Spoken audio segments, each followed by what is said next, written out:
सफाई अगर रोज होती तो गटर इस कदर जाम नहीं होती। हर दूसरे तीसरे दिन गटर जाम हो जाती है। अरे आपके सामने तो सफाई कर रहा हूँ, फिर भी आप पंगा कर रहे हो। अरे सफाई कर रहा हूँ ना, ये बोलता नाले में डाल दूंगा। अरे क्या हो रहा है यहाँ पे? कुछ नहीं साहब जी, वो नाला जाम हो गया था, नाला साफ भी कर दिया, फिर भी ये झगड़ा कर रहे हैं, ये बातें सुना रहे हैं। कोई प्रॉब्लम है तो पुलिस स्टेशन में आकर रिपोर्ट कीजिए, लेकिन झगड़ा मत कीजिए, काम करने दीजिए इनको।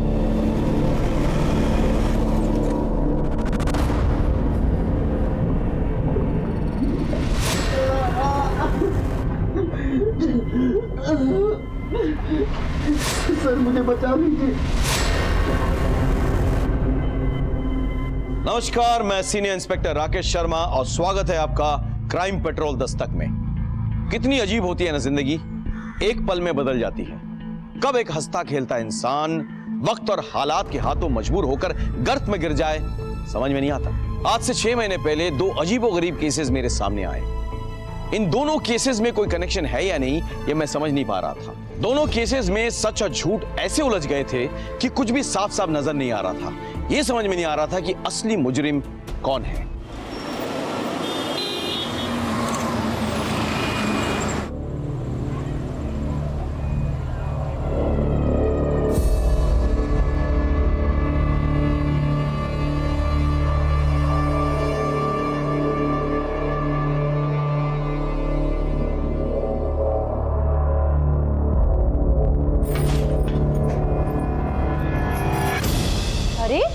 संभाल कर देवर जी।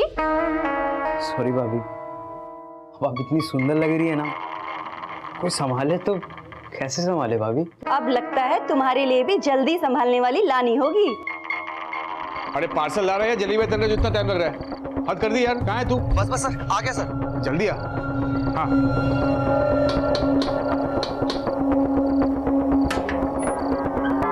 ये लगाता है। Thank you.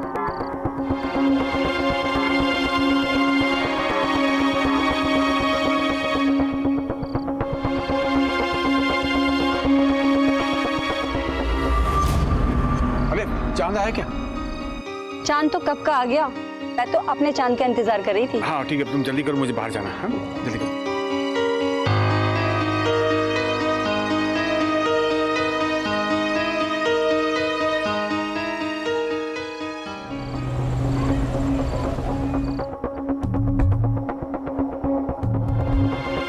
हैप्पी करवा चौथ।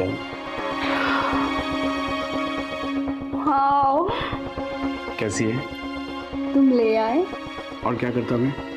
तुमने 4 दिन से मुझे उपवास करवा कर रखा है, तो बनता ही है। हाँ? इतना प्यार करते हो मुझसे? तुझे कोई शक है?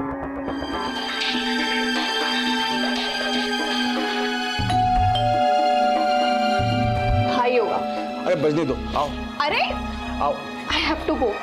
क्या हुआ करती, बोलना यार। यार उमंग, बिजनेस में और 1.5 लाख लग जाएंगे यार। 1.5 लाख? अभी तो 8 लाख दिए थे। अरे तो मैंने कौन सा तिजोरी में छुपा कर रख दिए तेरे 8 लाख? तू ऐसे पैसे मांग रहा मुझसे जैसे मेरे पास पैसों की टकसाल हो यार। तू समझता क्यों नहीं है? क्यों डांट रहे हो मेरे भाई को? ठीक है, करता हूँ कुछ। ठीक है, करता हूँ।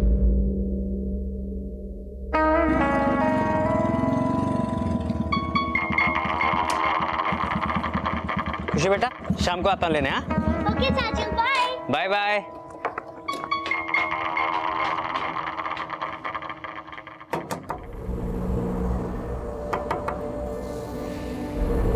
नानी, आ गई मेरी गुड़िया। मैंने आज तेरे लिए छोले भटूरे बनाए। वाह छोले भटूरे। चलो चलो चलो।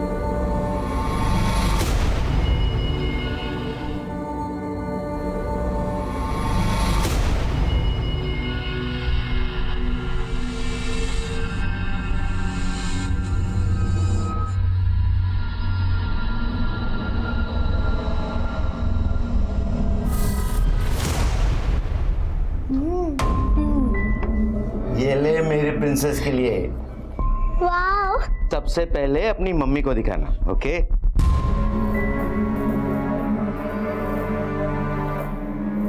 मम्मी मम्मी, नाना जी कह रहे थे कि इस टेडी बेयर को सबसे पहले आपको दिखाना। ठीक है बेटा, तू जा।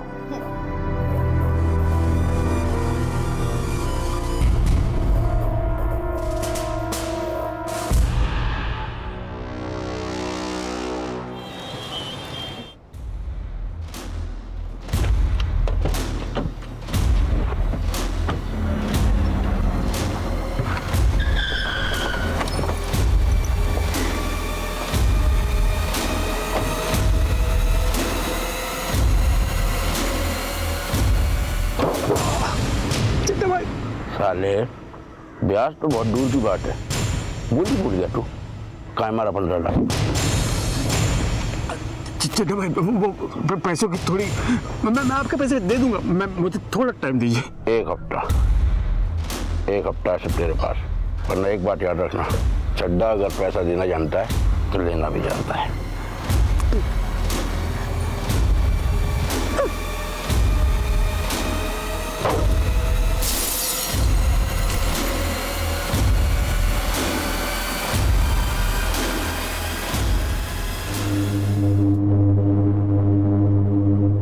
क्या हुआ ये? कैसे हुआ? अरे चड्डा का दिमाग खराब हो गया, उसने मुझे चुप छोड़ो। अबे तू तो पैसे लेके आने वाला था ना, कहीं वो चड्डा को तो नहीं लेके आ गया? मुझे तो साले पैसे की पड़ी गई। ये पकड़ पैसे। अच्छा सुनो, तुम ना एक बार अपने आप को जाके क्लीन कर लो, अजीब सी घिन आ रही है देख के। ठीक है।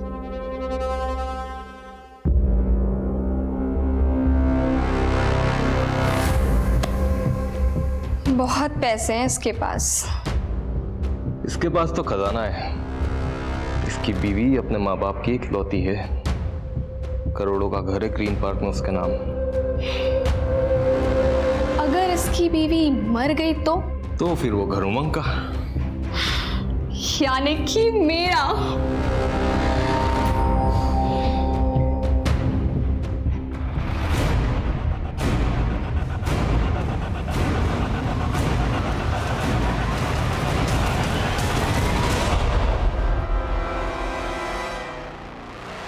हे भगवान, ये बहू भी ना कितनी लापरवाह है। देखो गेट खुला छोड़ कर गई है।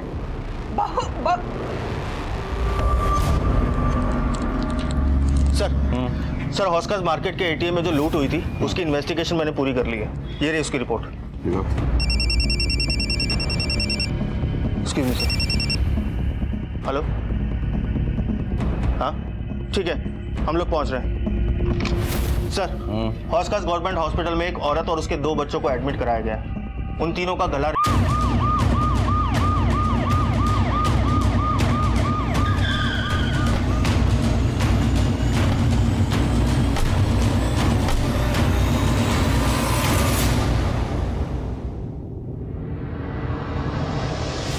सर क्या हुआ? तीनों को गला रेता गया है सर। डॉक्टर ने स्टेज तो कर दिया, लेकिन फिलहाल तीनों अभी बेहोश हैं, जिसमें माँ और बेटे की हालत बहुत क्रिटिकल है।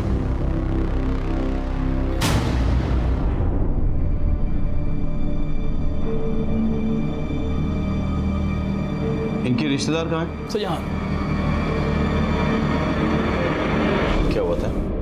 मैं बच्चों की दादी। ये दादी, हम लोग सुबह वॉक पर गए थे। हमारे घर पर हर रोज सुबह डॉक्टर साहब आते हैं इन्हें इंसुलिन का इंजेक्शन देने, और जब हम लोग 8 बजे वहां पहुंचे तो देखा। हे भगवान, ये बहू भी ना कितनी लापरवाह है। देखो गेट खुला छोड़ कर गई है। कितने बजे गए थे वॉक पे? जी मैं 7 बजे गया था, रोज इसी वक्त जाता हूँ। और घर पे और कौन कौन था? ये मेरा बड़ा बेटा उमंग और वो छोटा बेटा गगन। वो सुबह कहीं बाहर गया था, अभी अभी हॉस्पिटल आया है। कहाँ गए थे? सर मैं सुबह जॉगिंग के लिए जाता हूँ। सर मैं इनका फैमिली डॉक्टर हूँ। अच्छा, उमंग तुम्हें कुछ सुनाई नहीं दिया? नहीं सर। ऐसे कैसे हो सकता है? नीचे 3 लोगों का गला रेता जा रहा था, तुमको कुछ सुनाई नहीं दिया? एक्चुअली बच्चे तो हमेशा शोर करते हैं, तो मैंने ध्यान नहीं दिया। जब मम्मी पापा की आवाज़ आई तो मैं नीचे आया सर। कोई बाहर वाला आया था? मतलब कोई चोरी लूटपाट?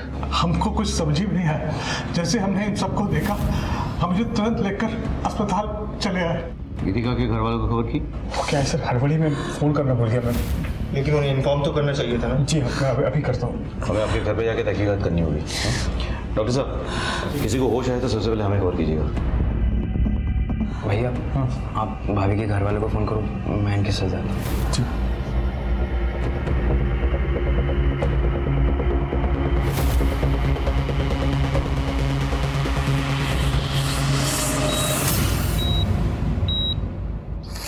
रेगुलर सफाई होती है मैडम जी, सफाई अगर रोज होती तो गटर इस कदर जाम नहीं होती। हर दूसरे तीसरे दिन गटर जाम हो जाती है। अरे आपके सामने तो सफाई कर रहा हूँ, फिर भी आप पंगा कर रहे हो। ये क्या तरीका है बात करने का?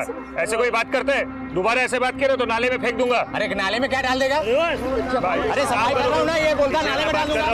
अरे क्या हो रहा है यहाँ पे? कुछ नहीं साहब जी, वो नाला जाम हो गया था, नाला साफ भी कर दिया, फिर भी ये झगड़ा कर रहे हैं, ये बातें सुना रहे हैं। क्यों झगड़ा कर रहे हैं आप लोग? देखिए, कोई प्रॉब्लम है तो पुलिस स्टेशन में आकर रिपोर्ट कीजिए, लेकिन झगड़ा मत कीजिए, काम करने दीजिए इनको।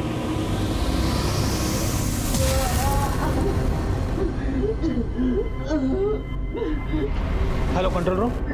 सर मुझे बचा लीजिए सर, मैं किसी गटर में हूँ सर। कहाँ पे? मुझे नहीं मालूम सर। क्या नाम है आपका? Hello hello hello.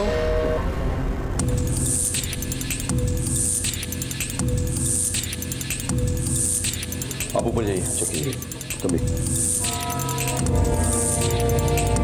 हो सकता है इसी से गला काटा गया। सर पूरी तरीके से खून में डूबा हुआ है, फिंगरप्रिंट मिलना बहुत मुश्किल है।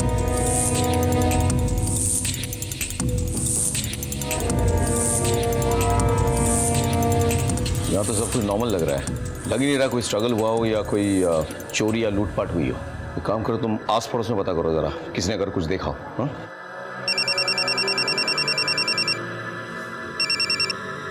हाँ बोलो। आपके एरिया के गटर में कोई आदमी फंस गया है और उसने अभी कंट्रोल रूम में फोन करके बताया। हमने लोकेशन ट्रेस करने की कोशिश की, लेकिन तब तक फोन कट गया। मैं कोशिश कर रहा हूँ उसको ट्रैक करने की, मगर वो नहीं मिल पा रहा है सर। ठीक है, मैं देखता हूँ।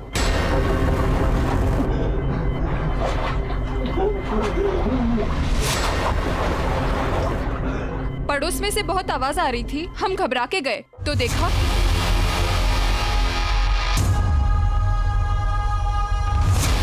आपने इसके अलावा और कुछ देखा? हाँ, गीतिका है ना, उसका देवर गगन, उसे भागते हुए देखा था। किस वक्त हुआ था ये सब? सर मैंने 7:55 पर घर से चिल्लाने की आवाज़ सुनी थी। 7:55? टाइम के बारे में इतना श्योर कैसे हो? वो सर मैं फिटनेस बैंड पहनता हूँ ना, एक्सरसाइज कर रहा था। सुबह इन उमंग सर के घर से ही गुजर रहा था तो मैंने चिल्लाने की आवाज़ सुनी थी। क्या हुआ मामा? हो सकता है सर क्यों मिल जाए। सर आस पड़ोस वाले आवाज सुन के बाहर आए थे, लेकिन एक औरत का कहना है कि उसने गगन को निकलते हुए देखा था और गगन काफी डरा हुआ था। क्या ये सच है? सर कसम से मैं झूठ नहीं बोल रहा हूँ सर मैं सुबह जॉगिंग के लिए निकला था। वो औरत को शायद धोखा हुआ होगा सर। हाँ, हो सकता है कि उस औरत को धोखा हुआ हो, लेकिन पुलिस को धोखा देना नामुमकिन है। भैया, कंट्रोल रूम से फोन आया था, कह रहे थे कि हमारे एरिया में किसी गटर में कोई आदमी फंस गया है। सर गटर में? हाँ, हो सकता है मैनुअल खुला हो इसलिए कोई गिर गया हो, लेकिन फिर भी टॉक्सिक गैसेस होते हैं, पॉइजनस गैसेस होते हैं, कुछ भी हो सकता है। Hope is okay. पकड़, तो पता करो, पूरा एरिया चेक करवाओ। हाँ चल, तो भी भैया इस लड़के में नजर रखो और इसके कॉल रिकॉर्ड्स निकाल दो। Okay sir.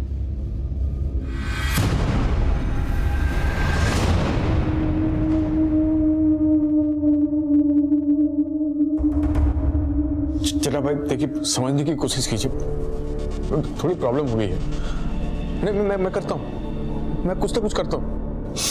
क्या हो गया ये मेरे बच्चों के साथ? हौसला रख, सब ठीक हो जाएगा।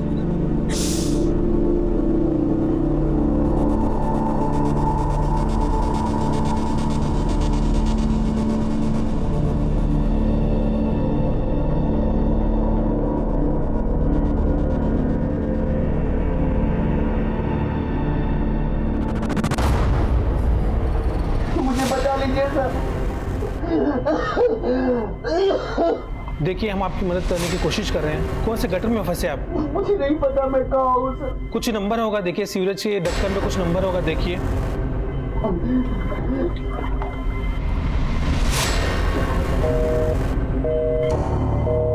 Hello hello sir.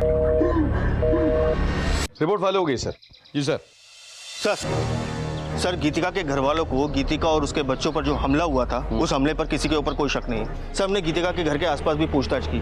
सर गीतिका का कोई भी एक्स्ट्रा मैरिटल अफेयर नहीं है जो कि शक पैदा करे। सर जो आदमी गटर में फंसा है उसके बारे में फोन कंपनी से पता किया।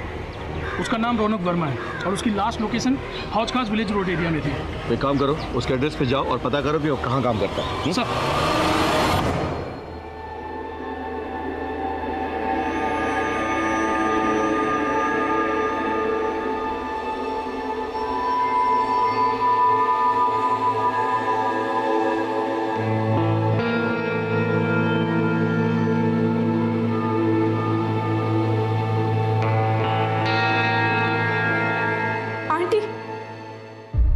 क्या हो गया?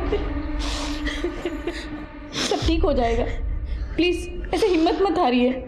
बहन जी हिम्मत रखिए।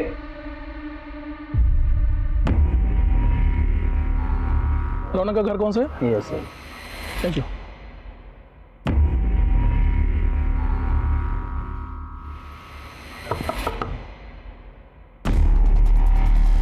सर रौनक यहीं रहता है? यहीं रहता है साहब, लेकिन अभी तो घर पे नहीं है वो। जानता हूँ। वैसे कहाँ गया वो? वो सिटकाट में काम करता है, वहीं गया साहब। सुबह 6:30 बजे घर से निकला है, अभी तक तो आया नहीं। इससे बात क्या है साहब? देखिए उसने सुबह हमें फ़ोन किया था, किसी सीवरेज में फंसा हुआ शायद। पर कैसे साहब? देखिए आप परेशान ना हो, हम उसे जल्दी ढूंढ निकालेंगे।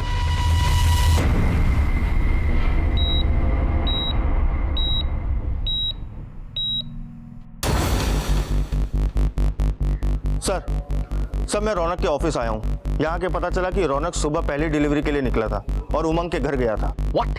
जी सर कहीं ऐसा तो नहीं कि ये मर्डर रौनक ने ही किया हो और पकड़े जाने के डर से सीवरेज में जाके छुप गया हो? लेकिन रौनक गटर जैसी जगह में क्यों छुपेगा? हाँ, एक बात बताओ, रौनक के साथ कोई और गया था डिलीवरी के लिए?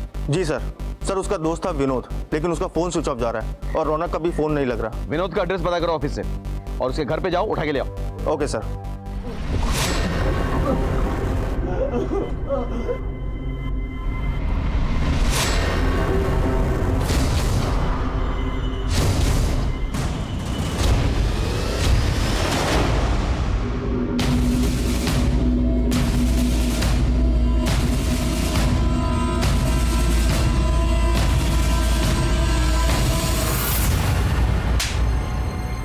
सर मैं बाहर रौनक के साथ पार्सल देने गया था।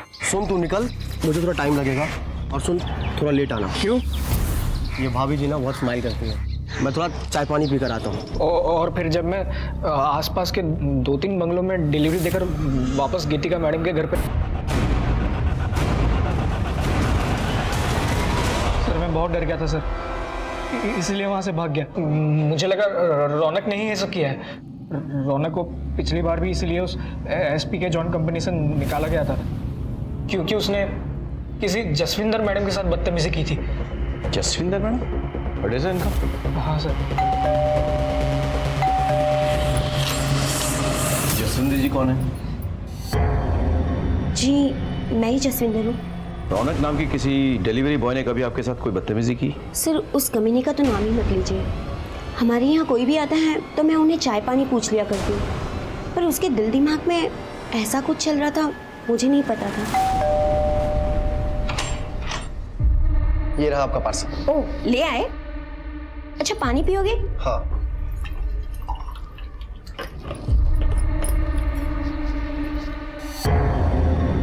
तुम यहाँ?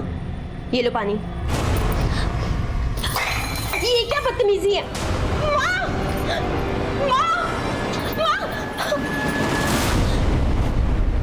आपने पुलिस में कंप्लेन क्यों नहीं की?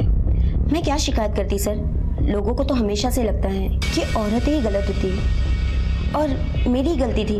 मैं उससे हंस कर बात कर लिया करती थी, उसे चाय पानी पूछ लिया करती थी, मगर वो तो, इसलिए मैंने उसकी कंपनी एसपी के जोन में कंप्लेन कर दी। आगे से ऐसा कुछ हो तो पुलिस में कंप्लेन जरूर लिखाइएगा। जी सर। भैया अब तो मुझे लग रहा है हो ना हो ये रौनक ही है जिसने ये कांड किया है। किसी भी हालत में उसे ढूंढना होगा। हाँ लेट्स गो।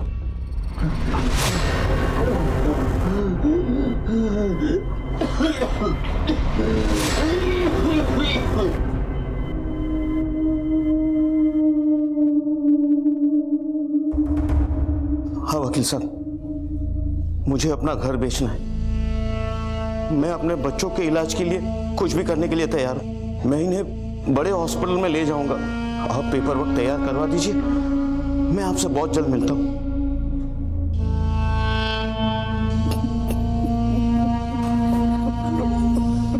अंकल सब ठीक हो जाएगा, प्लीज हिम्मत मत हारिए। इसी एरिया से फोन आया था, यहाँ लगभग 40 मैन होल्स हैं, इसमें से किसी के अंदर भी हो सकता है वो। ठीक है सर, हम पूरी कोशिश करेंगे। सर क्या अपडेट है सोलंकी? अभी तक तो कुछ नहीं मिला सर, हम पूरी कोशिश कर रहे हैं। सोलंकी कोशिश नहीं, रिजल्ट्स चाहिए। डीएमसी से कह के लोग बढ़वाओ। रौनक का मिलना बहुत जरूरी है, हमारे लिए भी उसके लिए भी। Come on sir. चलो।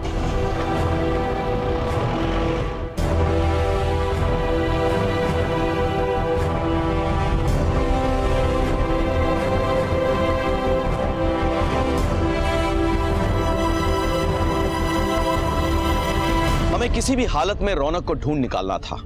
एक एक गुजरते पल के साथ उसकी सांसें कम होती जा रही थी। हमें डर था कि जब तक हमें रौनक मिले कहीं बहुत देर ना हो जाए। बात सिर्फ इस केस के प्राइम सस्पेक्ट तक पहुंचकर इस गुत्थी को सुलझाने की नहीं थी, बल्कि एक जिंदगी की थी जो गटर के अंदर एक एक सांस के लिए तड़प रही थी, और उधर गीतिका और उसके दो बच्चे जिंदगी और मौत के बीच झूल रहे थे। खुशी, खुशी मैं थप्पड़ मारूंगी, परेशान मत करो। मैं तो नानी के हाथ से खाऊंगी। चुपचाप खाओ बेटा, नानी को पूजा करने दो। नानी अपनी बेटी को डांट लगाओ, मुझे तो आपके हाथ से ही खाना है। लाओ, यही दोनों मेरी पूजा है। वैसे भी कहते हैं बच्चों में भगवान का वास रहता है। लाओ मैं खिला देती हूँ। नानी की चमची। नानू ने मेरे को चॉकलेट दिलाई। आप गंदे हो, नानू अच्छे हैं। और तू नानू का चमचा। दोनों की सेटिंग हो गई है, एक नानी की चमची, दूसरा नानू का चमचा। मेरी तो किसी को परवाह ही नहीं है।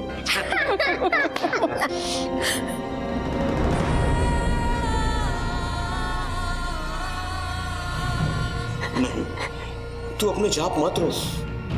भगवान हमारे साथ, वो हमारे साथ कुछ भी बुरा नहीं होने देंगे। क्या हुआ डॉक्टर साहब?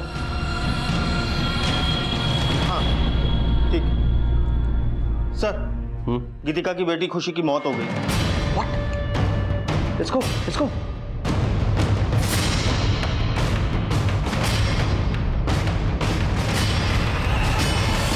अरे भाई साहब, नहीं खुशी को मारा ना भाई साहब, भाई साहब क्या कर रहा है? क्या हो क्या रही है? मुझे इसे बहुत ही पहले जान से मार डालना चाहिए था। ये मेरी बेटी को जानवरों की तरह मारता था, बार बार उसे पैसे लेने हमारे घर भेजता था। क्या? ये क्या कर रहे हो? क्या? ये बिजनेस के मैं अपनी अय्याशी के लिए कर रहा हूँ ससुर जी, अपने परिवार के लिए कर रहा हूँ मैं। तो लाख 1.5 लाख मांग लिए तो कौन सी बड़ी बात होगी भाई? ये बार बार पैसे मांग के तुम मेरी बेटी को क्यों परेशान कर रहे हो? क्या करूँ मैं? पर पति परेशानी में हो तो पत्नी को साथ देना चाहिए, क्या बाहर वाला देगा? आप एक काम कीजिए, अपनी बेटी को रखिए यहाँ पर, तो पैसे का इंतजाम हो जाए तो भेजिएगा, पैसों के साथ चलता हूँ। देखिए तुम अभी गीतिका को यहाँ से लेके जाओ। मेरी बीवी को पता चलेगा तो उसे बहुत बुरा लगेगा। देखिए मैं कल पैसों का इंतजाम कर दूंगा, लेकिन ये अब आखिरी बार है।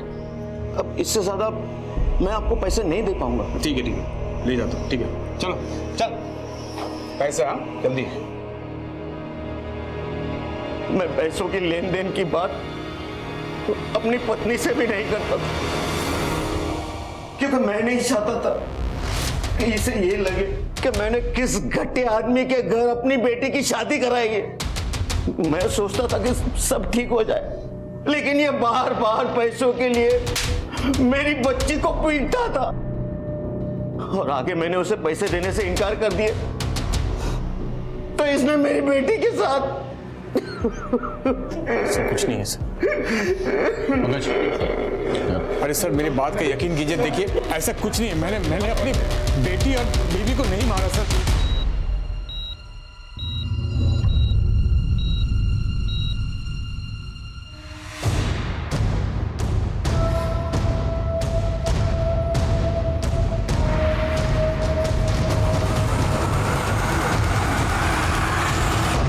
सर ये सब क्या हो रहा है सर? सर मैंने कुछ नहीं किया सर। तुम अपने बीवी को रोज मारते पीटते थे। हो सकता है उस दिन तुम दोनों में कोई झगड़ा हो गया हो और तुमने उसे जान से मारने की कोशिश की हो। नहीं सर, मेरे सास ससुर जानबूझकर मुझे फंसा रहे हैं, झूठ बोल रहे हैं वो लोग। सर मुझे जाने दीजिए, मेरी बेटी की मौत हो चुकी है, मेरी पत्नी को अभी तक होश नहीं आया है, मौत से लड़ रही है वो, मेरे बेटे को भी होश नहीं आया सर। उनको मेरी जरूरत है सर, मुझे जाने दीजिए। मेरी बेटी का अंतिम संस्कार मेरे अलावा कोई नहीं कर सकता। ठीक है, चलो। थैंक यू भैया। सर इस पे नजर रखो, मुझे इसके सारे डिटेल चाहिए।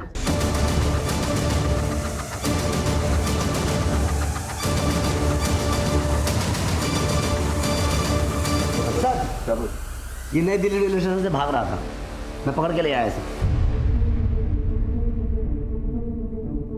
कहाँ भाग रहे थे भाई? सर कहीं नहीं सर, अपनी भाभी और उनके बच्चों पर हमला करके भाग रहा था तू? हाँ? बोल बोल, सच बोल। नहीं सच बोल। नहीं सर, मैं झूठ नहीं बोल रहा हूँ सर। ये ऐसा नहीं बोलेगा। नहीं बोलेगा? सर बता दो, बता दो, बता दो सर। दरअसल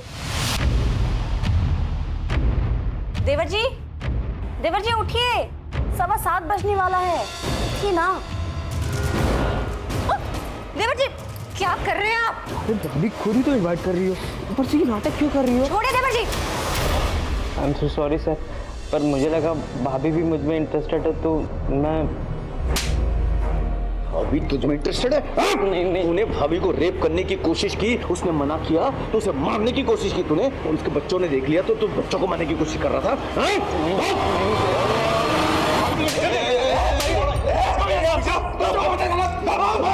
तुमने अपने बच्चे के अंतिम संस्कार की बात की, मैंने तुम्हें जाने दिया। पुलिस के काम में दखल अंदाजी की तो यही अंतिम संस्कार हो जाएगा तुम्हारा। चुप!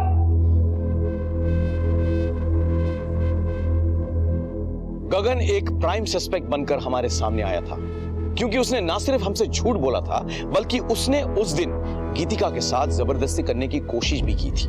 इससे इतनी अटकली लगाई जा सकती थी कि शायद जब गगन ने गीतिका के साथ जबरदस्ती करने की कोशिश की हो और गीतिका ने उसे मना कर दिया हो, तब गुस्से में आकर उसने गीतिका और उसके बच्चों का गला रेत दिया हो। लेकिन हम पक्के से कुछ भी नहीं कह सकते थे, क्योंकि हमारा दूसरा प्राइम सस्पेक्ट रौनक किसी गटर में मौत के साथ जूझ रहा था। सर खुशी की पोस्टमार्टम रिपोर्ट और गीतिका और उसके बेटे कबीर की मेडिकल रिपोर्ट आ गई है। सर इस रिपोर्ट के हिसाब से तीनों का गला एक बारीक चीज से रेता गया था, जैसे कि कोई ब्लेड। सर जख्म गहरा नहीं था, लेकिन ज्यादा खून बहने की वजह से खुशी की मौत हो गई। वाकई वारदात पे भी वो ब्लेड मिली थी हमें? जी सर। अच्छा, रौनक की कोई अपडेट है क्या? सर सब जगह ढूंढ लिया, लेकिन वो कहीं नहीं मिल रहा सर। सब जगह? सर ऑलमोस्ट सब जगह, लेकिन एक जगह को छोड़कर सर। कौन सी? सर वही जगह जहाँ उस दिन सफाई के लिए लड़ाई हो रही थी। तो वहां क्यों नहीं ढूंढा? सर हमने ये सोचा कि वहाँ की सफाई तो हो ही चुकी है, अगर कुछ ऐसा होता तो सफाई कर्मचारियों ने जरूर देखा होता। पंकज तो भैया ये किस तरह की लापरवाही है? Sorry sir. प्लीज जाके ढूंढिए वहां पे। जी सर।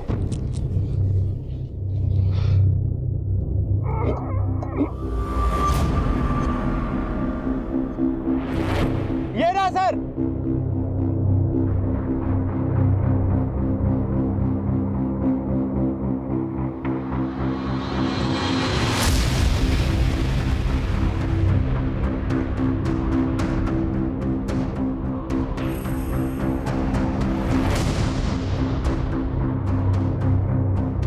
सर इसके ऊपर किसी भारी चीज से वार किया गया है, इन्फेक्शन भी हो गया है। हम पूरी कोशिश कर रहे हैं, लेकिन अभी कुछ बताना मुश्किल है। डॉक्टर साहब, रौनक गटर में फंसा हुआ था, उसकी हालत बहुत खराब थी, उसको बचाना बहुत जरूरी है, हमारे केस के लिए बहुत इंपॉर्टेंट। हम पूरी कोशिश करेंगे। ओके जी। पंकज, रौनक के पेरेंट्स को बुलाओ। सर भैया एक बात समझ में नहीं आ रही। देखो इस केस में हमारे पास 2 सस्पेक्ट्स हैं। एक गीतिका का हस्बैंड उमंग, जिसके बारे में सास ससुर ने कंप्लेन किया है, और गीतिका का देवर गगन, जिसकी बुरी नजर थी उस पर।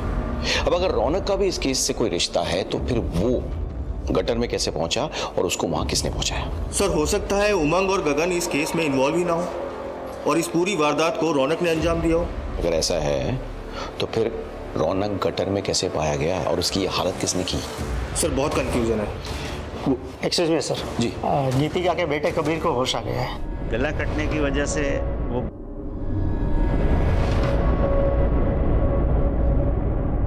अब कैसा फील कर रहे हो बेटा? देखो बेटा, हमें आपसे कुछ सवाल करने हैं। अगर आपका जवाब हाँ हो तो अपना हाथ ऊपर उठाना, और अगर ना हो तो मत उठाना। ठीक है बेटा? आपका नाम कबीर है ना?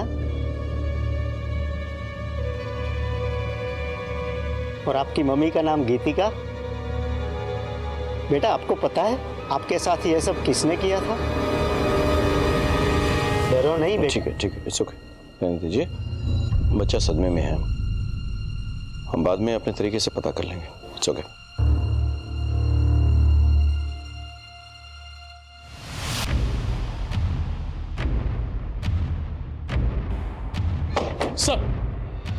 सर ये उमंग के बारे में मैंने पता किया, ये थी उसकी कॉल डिटेल्स। सर इसकी 2 नंबर पर रेगुलर बात होती थी, एक कोई कार्तिक है जिससे वो रेगुलर टच में था और बहुत देर तक बात होती थी, और दूसरा कोई चड्डा है सर जो उसे बार बार फ़ोन किया करता था। चड्डा के बारे में पता किया सर, चड्डा सही आदमी नहीं है और ब्याज पर पैसे भी देता है। हाँ हम बिजनेस पार्टनर्स हैं सर। सुबह 4 बजे तक बातचीत, इतनी बातें? काम ही ऐसा सर, इंपोर्ट एक्सपोर्ट। अच्छा, उमंग का अपनी बीवी के साथ रिश्ता कैसा है? उन दोनों में ज्यादा बनती नहीं है सर। उमंग अपनी वाइफ को मारता भी है, लेकिन वो बच्चों से बहुत प्यार करता है। चड्डा कौन है? मुझे नहीं पता सर। ठीक है, आप जा सकते हैं।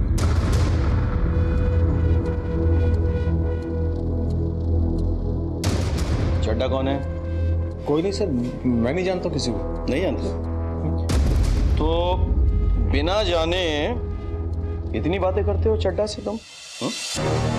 अच्छा वो सर, वो चड्डा बहुत खतरनाक आदमी है सर। इससे मैंने बिजनेस के लिए कुछ पैसे लिए थे, तो आजकल मुझे धमकी देता है फ़ोन करके सर। हाँ तो चड्डा जी बताइए। पहले एक पान खा लो। वो क्या है ना कि जब तक मैं पान खाता नहीं, आवाज नहीं मिठा सकता। सब दर्द हो रहा है, सब दर्द हो रहा है ना? दर्द हो रहा है? उन मासूम बच्चों का गला रहता है। कितना दर्द हुआ? किसकी बात कर रहे हैं साहब? कुछ समझ में नहीं आ रहा है। उमंग की बीवी और उसके बच्चे। अगर मुझे मारना होता तो उमंग को मारता, उसके बीवी बच्चों को मारकर मुझे क्या मिलेगा? ब्याज देता है ना, और ब्याज ना लौटाने पर मारपीट करता है। करता है कि नहीं? करता है कि नहीं? खाली धमकी दी थी उसे। लेकिन जब उसने पैसे नहीं लौटाए तो तूने जाके उसके बीवी और बच्चों का गला रेत दिया, नहीं? अरे नहीं नहीं नहीं नहीं साहब, कसम खाता हूँ कुछ नहीं किया। मुझे उसकी बीवी बच्चों के बारे में कुछ मालूम नहीं साहब। साहब आप भी ना किस लीचड़ आदमी के चक्कर में मेरे ऊपर शक कर रहे हैं साहब। अरे एक नंबर का झूलर है वो उमंग। पहले मेरा पैसा खाया, फिर मुझे ही फंसा रहा है। पहले अपनी बीबी से पैसा लेता था, फिर मुझसे लिया, और पता नहीं किस किस से पैसा लिया होगा। लेकिन पैसा एक ही जगह खर्च करता है, वो कार्तिक की बहन के ऊपर। कार्तिक की बहन? हाँ साहब, उसकी गर्लफ्रेंड है कृति। उसके इशारों पर नाचता है और अपनी बीवी के भाई से पैसा मंगाकर उसके ऊपर खर्च करता है। उन पैसों पर पाल रहा है उसको। प्रीति, मैं बहुत दुखी हूं। मुझे पता नहीं चल रहा कि ये सब क्या हो रहा है मेरे साथ। मुझे तुम्हारे सहारे की जरूरत है।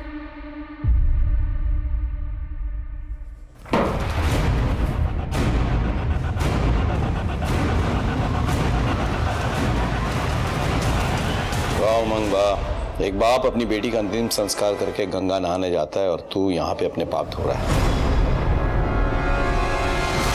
सर, अगर मैं कृति के साथ हूं तो उसमें कौन सी बड़ी बात हो गई है?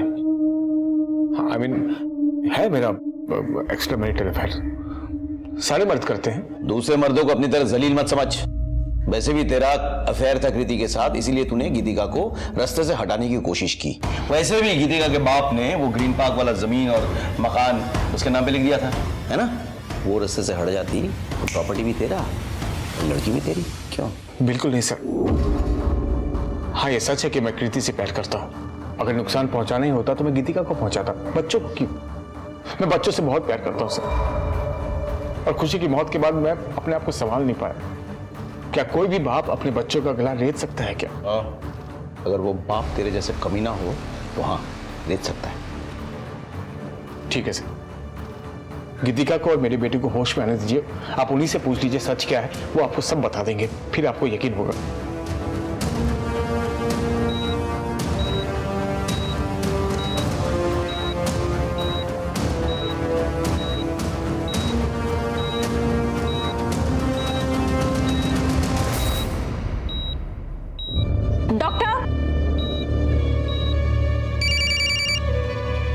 बोलिए। अच्छा, हम भी आ रहे हैं। यस।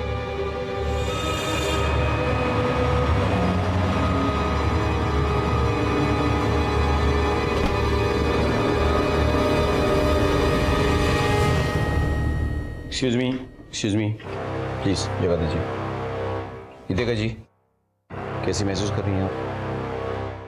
बेटर। मुझे गीतिका जी से कुछ सवाल करने हैं। आप लोग प्लीज बाहर वेट कीजिए। Thank you. एक मिनट यहीं रुकिए। गीतिका जी, आपके और आपके बच्चों के साथ जो हुआ है वो क्या इन्हीं में से किसी ने किया है?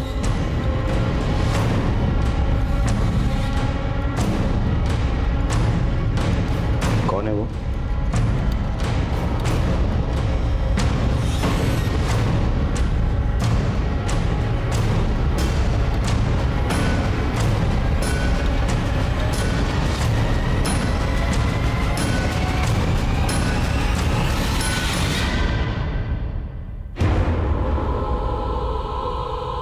आपका हस्बैंड? सर ये झूठ बोल रही है। अरे गीतिका तुम किस पे इशारे कर रहे हो? झूठ बोल रही है सर। ऐसे नहीं सर मैंने किसी को नहीं मारा सर। अब मुझे कहाँ लेके जा रहे सर? मैं अपने बच्चों को क्यों मारूंगा सर? गीतिका का रिटन स्टेटमेंट ले लो। Okay sir. भैया मुझे एक बात समझ में नहीं आ रही कि अगर गीतिका को मारने की कोशिश उमंग ने की तो फिर रौनक को मारने की कोशिश किसने की और वो गटर में कैसे पहुंचा?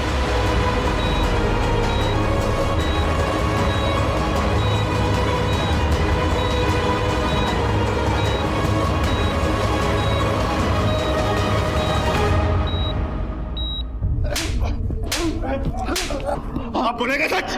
मैं सच बोल रहा हूँ। कितनी बार भी आप लोग मारो मैं सच ही बोलूंगा। पंकज जब तक ये सच ना बोलता ना तोड़ते रहो उसने।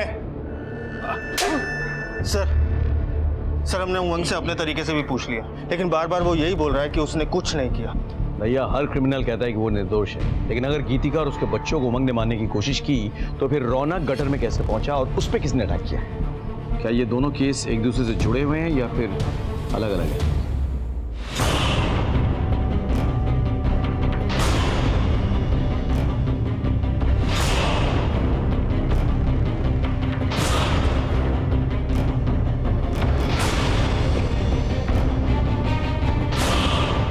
डॉक्टर साहब, आप ये क्या कर रहे हो?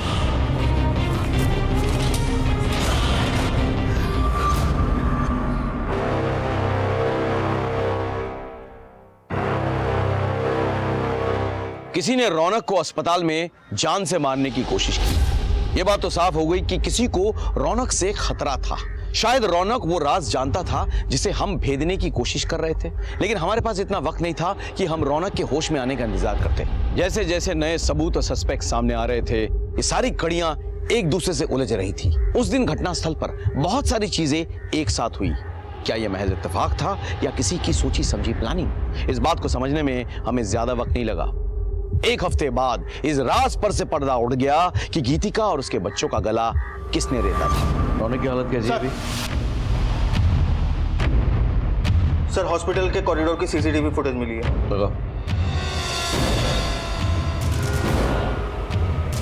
रुको रुको रुको रुको रुको, जूम करो। ये तो मैंने देखी है। I've seen this। बस बीच की कड़ी मिसिंग है। वो कड़ी ढूंढनी होगी हमें। एक काम करो, गीतिका के घर वाले और उनसे जुड़े सभी लोगों की डिटेल्स मुझे चाहिए।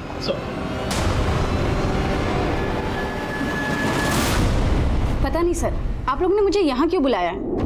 आप सब कुछ जानते हैं, एक एक बात। मैं बस इतना जानती हूँ कि अपने पति से दिन रात मार खाने के बाद भी गीतिका ने कभी हिम्मत नहीं हारी और हाँ, वो अपनी जिंदगी जीना चाहती थी। आप गीतिका की बेस्ट फ्रेंड है ना? इसलिए तो कह रही हूँ कि मैंने कुछ भी नहीं किया। मैंने कब कहा कि आपने कुछ किया? लेकिन आप वो कड़ी हैं जिससे सब कुछ जुड़ा हुआ है। सब कुछ। आप कड़ी हैं कि नहीं?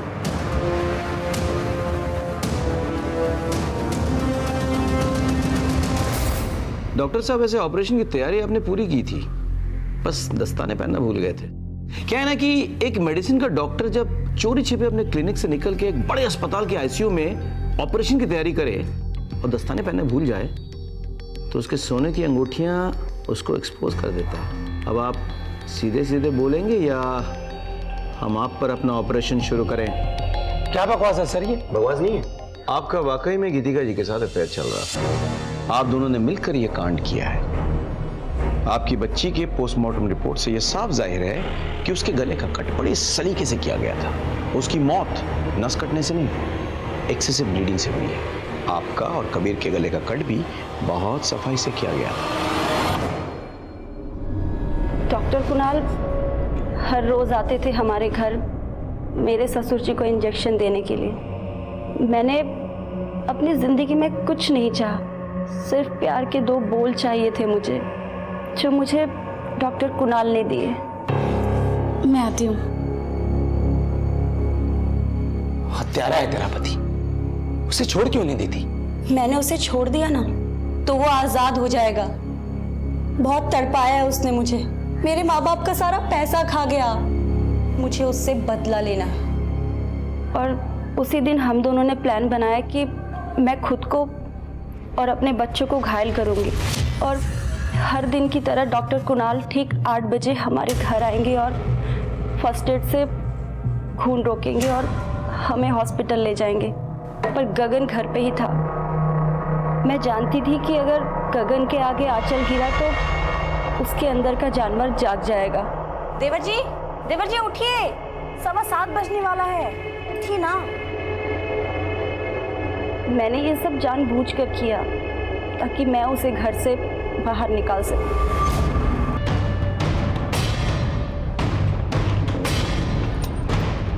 तू निकल, मुझे थोड़ा टाइम लगेगा। हाँ, ये डिलीवरी बॉय आ गया, तुम्हारे घर में जा रहा है। क्या? सुनो, तुम अपना और कबीर का गला दे दो, कुछ नहीं होगा, मैं सब संभाल लेता हूँ।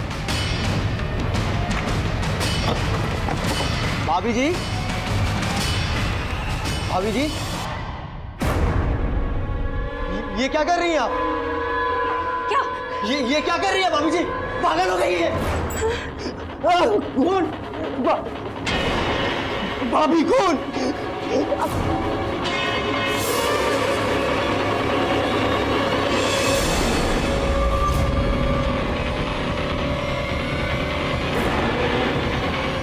हे भगवान, ये बहू भी ना कितनी लापरवाह है। देखो गेट खुला छोड़ कर गई है। उसके बाद फिर मैं रौनक को लेकर के गटर के पास गया और मैन होल खोल करके उसमें उसको डाल दिया। गीतिका जी, आपने क्या किया? अपने पति को सजा देने के लिए अपने बच्ची की जान ले ली। कानून आपको कितनी भी बड़ी सजा क्यों ना दे, उससे बड़ी सजा तो आपको मिल चुकी है। गीतिका और डॉक्टर कुणाल को उनकी सजा मिल चुकी थी। गीतिका एक मां थी, उसने अपना और अपने बच्चों का गला रेता था, जिसमें उसकी बच्ची खुशी की जान चली गई थी। यह खून महज एक बच्ची का खून नहीं था, बल्कि ममता का खून था। गीतिका को इससे बड़ी दस्तक क्या मिल सकती थी कि वो जो करने जा रही थी उसमें अगर जरा से भी चूक हो गई तो उसकी और उसके बच्चों की जान चली जाएगी। और डॉक्टर कुणाल, वो तो डॉक्टर था, क्या उसे यह दस्तक नहीं मिली थी कि गीतिका का अपना और अपने बच्चों का गला रेत कर किसी को फंसाना बेवकूफी है? गीतिका उमंग से नाराज थी तो उसे छोड़कर जा सकती थी, लेकिन उसे तो बदला लेना था, और बदले की भावना किसी भी इंसान को गलत रास्ते पर धकेल देता है। सर अभी अभी खबर मिली है कि लोधी रोड पर एक औरत की लाश मिली है। सर हमें अभी निकलना पड़ेगा। तुम बैठो, मैं आ रहा हूं। Okay sir. इसी के साथ मैं सीनियर इंस्पेक्टर राकेश शर्मा आपसे विदा लेता हूं। सतर्क रहिए और देखते रहिए क्राइम पेट्रोल दस्तक। याद रखिएगा, मकसद बताना नहीं, बचाना है। जय हिंद।